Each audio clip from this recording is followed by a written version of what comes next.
just there's so much we have to overcome just to walk out our front door in this country. It's Mhm. just like there's so much that you can just name any group, and we have to take on so much. And that's not to say that every underestimated or underrepresented founder should be invested in, or is fantastic, or is even a good person, because it's just not true. But it's if you have made something happen for yourself as an underrepresented, underestimated founder, especially in the US, it has been against all odds. And let me just go ahead and see if I can put some of that money back into founders who deserve it. Welcome to the Undefeated Underdogs podcast, where I unpack and narrate stories of ambitious people who turn obstacles into opportunities. My goal for this podcast is to create a platform to narrate underdog stories and maybe play a small, teeny tiny role in inspiring you.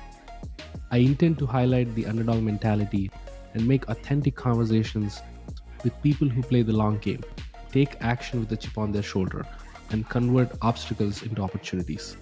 Buckle up, as I'll be bringing some authentic founders, VCs, community builders, and content creators who got underestimated their whole lives, and yet they beat all the odds to become insanely successful. Now, today I want to tell you a little bit about our awesome sponsor, acquire.com. Selling a business is as tough as building a business. As someone who went through this process once, selling my own startup, I know the pain it takes to get to the end zone. This is where our sponsor shines. Imagine this. You're a founder who's built a solid SaaS product, acquired customers, and generating consistent monthly revenue. The problem is, you're not growing for whatever reason. Lack of focus, lack of skill, or just plain lack of interest, and you feel stuck. What should you do? The story I'd like to hear is you buckled down, somehow reignited the fire, get past yourself and the cliches, and start working on your business rather than just in the business. You start building an audience, move out of your comfort zone to do sales and marketing, and in 6 months, you triple your revenue. The reality isn't as simple. Situations may be different from every founder facing these crossroads, but too many times the story ends up being one of inaction and stagnation until the business becomes less valuable or worse, worthless. If you find yourself here or your story is likely headed down a similar road, I offer you a third option. Consider selling your business on acquire.com. Capitalizing on the value of your time is a smart move. Acquire.com is free to list and they've helped hundreds of founders already. Go to try.acquire.com/Sharath and see for yourself if this is the right option for you. Now, let's get into today's episode. My next guest went from homeless to breaking barriers in VC, championing diversity and inclusivity in many founders who are underrepresented, minority, you may call it, whatever you want to call. She's a powerhouse. She's the dynamic force behind Backstage Capital, a VC firm who tirelessly advocates underrepresented overachievers in startup industry. They made over 200 plus investments, including Maven, Candidly, and so on and so forth. I can go on and on. And she's also the founder of High Runner. And I think she is a tour manager right now as well, which is something I'm very excited about to talk. But it's none other than Arlan Hamilton. Welcome to the show. How are you feeling today? Thank you. Thanks for having me. I'm feeling all right. Yeah, I'm feeling pumped about everything. Awesome. Yeah. Right off the bat, so one other thing I didn't mention you know, in the intro, she's also the author of It's About Damn Time. It's one of my favorite books I've added to my collection in 2023. I'm Thank you. fortunate that I met Arlan in person in HubSpot event recently happened, and this is like a signed copy. So I'm stoked for Hey. that. 10 years from down the line, I would be like showing this to my kids. So uh, right off the bat, I have this question. I recently saw you post on LinkedIn about you're on a mission to empower 1,000 millionaires who Yes. are like underrepresented, who comes from people like me, like who are brown, black, Hmm. who are minorities. So talk to me about it. Why do you care so much about that particular aspect, and what is something that you're planning to do to achieve that goal? Yeah. So first of all, I'll say the word that I use and I have trademarked in 2 countries is underestimated. Underestimated, Wow. trademarked in. And the second part is this is my new book. Your First Million is my new book. And Ex- I really break down why I want to empower 1,000 new millionaires who represent the demographics of the country. mm, Um, and just generally, it is. I don't really hate billionaires. You know, some people hate billionaires just because. I don't really, but I think that one person having $1,000 million is pretty full on. And wouldn't it be interesting if there were 1,000 millionaires who could collectively have like even more power and more influence on the quality of life that we get to have? That to me is a thesis that I'm willing to try to play out and see how that works out. And so I just think we have a lot of time to make up for, as I talked about, and it's about damn time. There's a lot of time we have to make up for. So I called it that. And one of the ways we can do that is to empower ourselves to, look at it. We don't have to all be rolling in dough. We don't all have to have flossy things. But if we have what I call mini empires, small mm, empires, mm. then we can collectively say where dollars are spent. I think that's very powerful, and that's a future that I want to see. So I say over the next 10 years, I want to help create and catalyze 1,000 new millionaires. You're just giving me chills, and I got already goosebumps when you mentioned so with so conviction that you want to do this with an intention, right? And Mm, this your answer reminded me of a famous Jay-Z lyric, which is, "What's better than one billionaire? Two, right?" Like I think yeah, exactly, so. What's exactly. better than probably like one billionaire? 1,000 millionaires is what I feel Yes, like is what you you're get it. aiming for. You get it. And yeah, because I can see where you're coming from, because it's an abundant world, Mm, and the more people who empower more people we can generate or help is basically is going to be positive sum game, and startups are always positive sum. yeah. uh, Follow up to that, how you want to achieve that? Like, do you have like a strategy or a roadmap that you want to reveal? I know you kind of expressed in that book, which haven't Mhm. been on in public. It's not available till January, if I'm not wrong. Yes, I uh, don't know when this comes out, but January 2nd is the book launch date. So you're either hearing this for the first time, you can get it, or you can pre-order it. awesome. Yeah, I'm gonna pre-order it for sure. I'm excited for Mhm, that. But yeah, have you laid down a plan? mhm. How are you going from 0 to 1 to n in this process of making 1,000 millionaires? Yeah, so there's three main ways. So the book itself, Your First Million, is an offshoot of a podcast that I've had for 4.5 years called Your First Million. So you can listen to the Mm, audio of that for 4 years, or I recently in the last 12 months launched mm, a video version of it on YouTube. So mm, just really taking the media, taking the book and the podcast, and if people consume a few hours of that, of both, there's such a foundation. I just got off of a call with about 75 people who are on my book launch team who volunteered to be on it. And they each were wow, telling me different parts of the book that really resonated with them. And wow. more people than not said that just the idea that I can make $1 million or I can have $1 million, I didn't even believe that before I read the book. And that's just the beginning, right? So look, Mm, I interview people from all walks of life who have made their first million, and a lot more in some cases. And that way of like helping the mindset shift is through the media. mm, Then I have, if you go to Arlan's First Million, ARLANS firstmillion.com, I mhm, have a 1 hour video that tells you how I made my first million step by step. And in that, you also learn about a program called Spark that I have that kind of teaches every week, like truly wow. like how to make $1 million. Right. And there's a podcast episode I have that's like $1 million in 24 months, like on your first million. Like I have all these different things. And then the third big piece is the event that I'm doing in April. Mm. So April 9th through the 12th, just like we met Wow. at a big event, right? We met at Inbound, Yeah. which is a Yeah. huge event. Yeah. I've always wanted to put on an event like that, but obviously not that big, but a big event. So we're having an Right. event April 9th through the 12th, 2024 in Los Angeles called Your First Million Live. And Wow. that's where, if the book and the podcast and Spark and all the things have kind of got you on the right path to start, and you're working on things, I say this, it's not Netflix. You can't just watch it or listen to it. You have to do something, that I Right. talk about. But if that Right. has you really inspired and you're moving, you're making moves, and then you want to convene with the people who are also learning this along the way, that's where we get Mm. together. So there'll be several thousand people there. And each year, this will be a 10-year annual event. And every year, more and more people will go on stage who have become millionaires or have made their first million. Wow. And we I will love track it. it as well. I think yeah, it's kind of like a like Apple's WWDC conference celebrating Hmm. developers.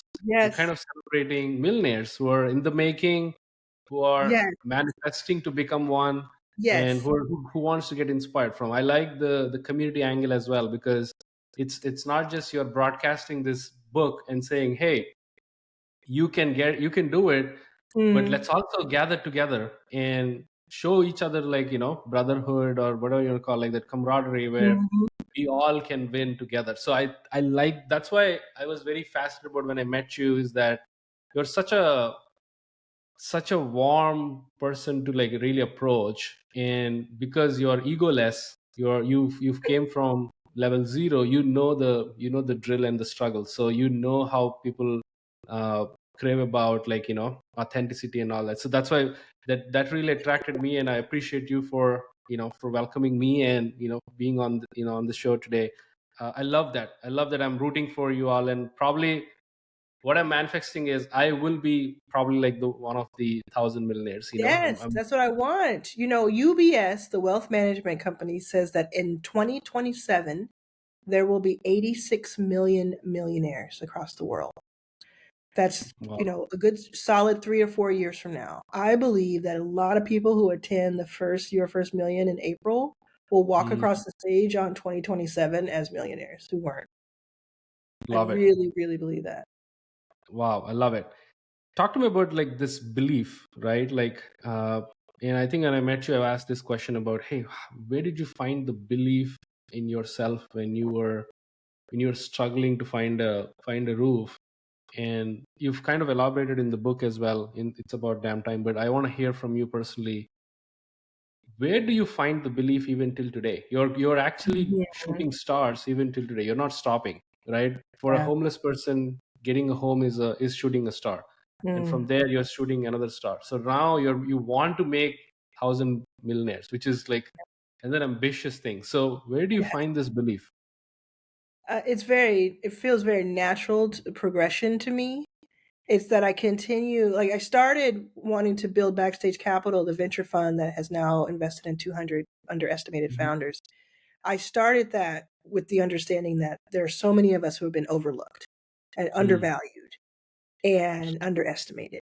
And if we just had a little bit more, we've done so much with so little, what would happen if we had a little more?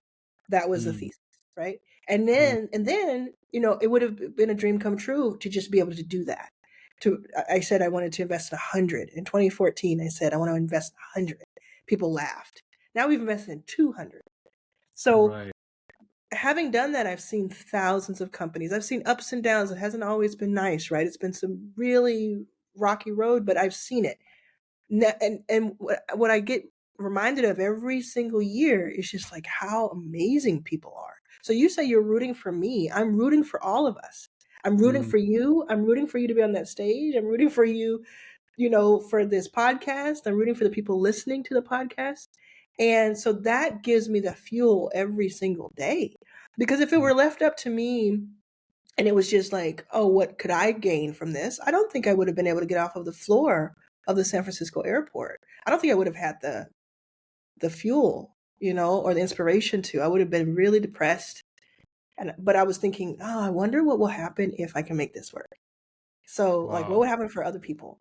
So for now, like when I think about, okay, I am going after these audacious things, and I could kind of rest on my laurels, retire even, because I've kind of done a lot, you know. So I could, but Yeah. I'm like, there's so much more that I've seen now that has evidence that there's so much more we can do. Right. I think once there is a lesson for people who make progress in 1%, Mm. increments. Mhm. Once you see that 1%, the 2% will become easy.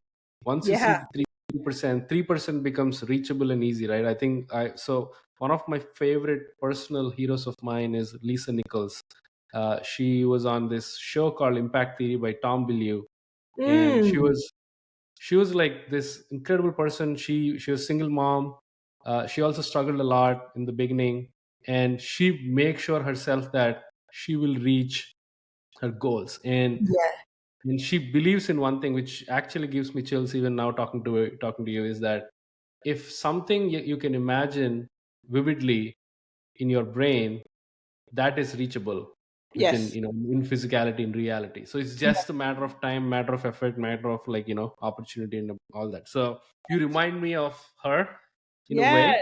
I gotta look uh, her up. Lisa Nichols. I'll look her up. Lisa Nichols, yeah, she's phenomenal. She's an amazing motivational speaker, and oh my god, she kind of, like, now and then, Yeah. if I go in the rabbit hole of, like, Lowe's, I just, like, hop on, and on that particular episode, she's like a superwoman. So Yeah. uh, so talk to me about, like, Backstage Capital. One of the things I wanted to ask is that you worked with incredible people, like Mark Cuban invested, in it, and you had a chance to, like, change people's lives. So what is that you've learned throughout building Backstage Capital in this last few years? Oh, I've learned a lot. um, I again reinforced what I believed. My theory was that we can do so much with just even a little bit more resource. The founders that we've invested in, um, have really been through a lot. I mean, started investing in at the very end of 2015, Mm, and so much has happened. And then you think about 2020 to 2023, just so much has happened. mm, But there's some companies that are really thriving. I've learned, yeah, I've just learned that it's been a beautiful ride watching people's dreams come true and watching them see that they can do something that they might have thought that they couldn't. And also watching people who have in the past had their dreams doused, the flames doused, saying, mm. "Look, there's a little left. There's still chance." And being Right. that oxygen for that fire for them has been helpful, has been like really fulfilling. I mean, of course, I've learned some tough lessons too about people, and definitely I learned from Mark Cuban. I learn from him. You can't help but to learn from him because he's just seen so much, done so much. And he's Mm, very I would say generous with information, although it's not like I'm like sitting at his feet and he's telling me things. It's just like how he operates. I just pay mm. attention, you know. I pay attention to how he operates, and um he's so authentic. He can't help himself. He just tells it like he feels, and if he doesn't like something, he tells you. If he thinks something's Mm. stupid, he thinks it's stupid. But if he thinks it's really interesting, he'll have a great conversation with you about it. I love that. Yeah, I think the recent news about his $3 billion stake in Mavs, and Mhm. he's getting all that. I feel like he's more authentic than, anybody else. At least he's ambitious and authentic, and he always, like, shares his lessons, like, very vocally. He's not Yes. like, I think he's also, he's a mastermind, so he's always a few steps ahead of people understanding what he's up to. right. And I don't know, like with Maverick, I love the Mavericks, by the way. So I don't, it's interesting because I had talked about him about the Mavericks maybe a day before that came out. And he's just kind of keeps everything really close to the vest. I saw him 3 or 4 days before, I saw him in person at a game 3 or 4 days Wow. before that news came out. And the only thing I noticed was he looked happier than I had seen him. He's Hey. never sad when I see him, but he looked pretty joyous and Mm, content when I saw him. And I he think I was read some, he growing up. does, but he does, and I think that's very real. But I also think he has a bigger play somewhere. Some Maybe. people, yeah, people are talking. They're not talking about the like. I don't think he's going to be president, but I think he's thinking about like how does he bring gambling to Texas, and how does he become, have instead of $6 million net worth, how does he have a $60 million net worth? Yeah, that's interesting. Uh, let's talk about founders. Hmm. What makes an underrepresented startup founder an overachiever in your eyes? Well, just there's so much we have to overcome just to walk out our front door in this country. It's Hmm. just like there's so much that you can just name any group, and we have to take on so much. And that's not to say that every underestimated or underrepresented founder should be invested in, or is fantastic, or is even a good person, because it's just not true. But it's if you have made something happen for yourself as an underrepresented, underestimated founder, especially in the US, it has been against all odds. It has been against people who, like for Black people, this country has literally, we had a Black Wall Street in Tulsa, and they Mm, literally burned it to the ground because they mm, were so threatened by our success after having enslaved us right, right. for however many years. Hundreds of years, So yeah. if you are a Black founder, for instance, and you have figured out how to do something and it's all legal and it's all on the up and up and it helps other people and it makes profit, you are like a unicorn, and Mm, you're special and you have gone through something. yeah, And you can say that for like any of us. Latinx. Did you yeah, say you're of Indian descent? yeah. I'm Indian, Yeah, yeah, Indian American, yeah. LGBTQ, women in general. Like, it's just the truth. Poor white people in this Mm, country are treated mm, like crap, right, right, right? It's yeah. very specific, and that's not just, like there are a lot of wealthy and affluent white people who have helped me. And the Mm, ones who get offended by what I said just now are the ones that are the problem. They're the problem, because if yeah. they can't see it, then they're just being blind to. They're being willfully ignorant. It's Mm, the ones who are like, you know what, you're right. Like my great grandfather owned the railroad. Da da da da da. That's how I yeah, have this money.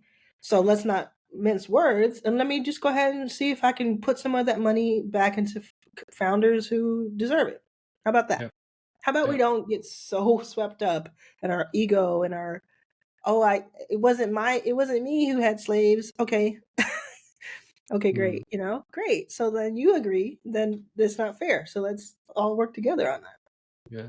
I think the togetherness is something that many people have hard time to accept. Sadly, Mm. Mhm. that's why we're all called as minority in the first place. Yeah, I don't like that A word. reason. Yeah, There is a I reason. like it. Yeah, because majority of people are like against this. So I don't want to get into all this, but I really want to understand your mind when it comes to investing as a Mhm. VC. Which founders make you impressed, like, what, I have to invest in them? So Mhm. what is your criteria of looking at founders, underrepresented founders, and say that if I invest here, not for money, but they will create more impact. Like in your words, like probably create 1,000 more opportunities or Mhm. 10,000 more jobs, or et cetera, et cetera. So what do you see? What do you see in a startup or an entrepreneur before you invest? Well, I am a venture capitalist, so I'm investing in people I believe will make money, and they can make impact as well. That'd be great. Um, a lot of times you can see it early because I invest so early that it's hard to Mm, tell. But a lot of mm, times you can see in someone's curiosity. mm, That's a sign of intelligence. Is are they curious? mhm. Um, and are they open to feedback without getting too defensive? Because Right. if they're talking to you, who's someone that they're looking for money from, in a certain way that's really defensive and it kind of awkward, when you ask a question, you press a little bit on something. How are they talking to their vendors, their customers, their employees? That's what I Mm, always wonder. So it doesn't, I'm not being a tone police. I'm not saying, oh, you have to be certain nice or whatever. It's just, it helps me understand if you're like, if I say something and I challenge something that you say, just like Mark Cuban does with me all the time, right? Like if I challenge what you just said and you're like, oh, that's interesting. Like the way I think about it is dot, dot, dot. Or like, oh, let me tell you how, I had thought of that or whatever it is. That is one way. And then another way I've heard people react to that is, oh, you don't know what you're talking about because I know everything there is to know about da da da da. You just don't know enough. It's just like, okay, well, how far is that really going to get you when you Mm. have so many, you're a leader. And so do you have so many stakeholders you have to think about? How far does that get you? And so you can always learn that skill and gain it over time. And then someone who like comes to me and they have few resources but they've been able to really galvanize an audience, that tells me Mm. something. Like if you don't have an outside investor, you don't come from money, you may have a little bit of money in savings or you may not, but you have like a waiting list of 10,000 people because they just really love what you have and what you've done in Right. the past, what you've done before you met me with the resources you have. Right. That is always how I'm going to look at it. What have you Mm. done with the resources that you have in comparison? Mm. I And love that's that. how I look at it. It's like, oh, that's interesting because if they got this far with the resources they have or they lack, that Mm. means that they have more resources. They'll go this far, most Mm. likely. So Mm. it's that's the agency that you can have going to someone is that maybe you don't have a bunch of money. I didn't have a bunch of money, but I had a lot of Right. information. And so my first Right. investor just invested in me because I had learned so much on my own. She's like, "Oh, Mm. you know so much. You read so much. You understand so much. I just want to see what you can do with that."